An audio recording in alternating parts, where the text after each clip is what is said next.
आणि ग्रीन कलरला मस्त अशी बॉर्डर दिलेली आहे पिंक कलरची.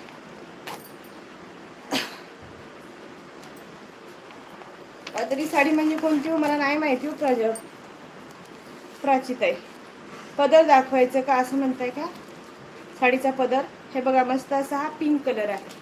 ठीक आहे, दुरून दाखवते. पिंक कलरला मस्त असा रामा ग्रीन कलरचं ब्लाऊज पीस असणार आहे. 920 रुपये फ्री शिपिंगमध्ये सुंदर अशी पैठणी तुम्हाला मिळणार आहे घरपोच. कुठेच जायची गरज नाही, फिरायची गरज नाही. हा मस्त असा यातला असणार आहे पॅरेट ग्रीन कलर आणि गोंडे पण आहेत बरं का पदराला मस्त असे. आणि पदर पण मी दाखवलेला आहे. पदर दाखव म्हणत असतील ना ताई? हां बरोबर आहे, पदर मी दाखवलेला आहे. ते जे ओपन केलं आहे त्यातला पदर दाखवते ताई तुम्हाला. हे बघा मस्त असा यातला असणार आहे पॅरेट ग्रीन कलर, खूप सुंदर आहे. आणि पॅरेट ग्रीन कलर असणार आहे पिंक कलरची बॉर्डर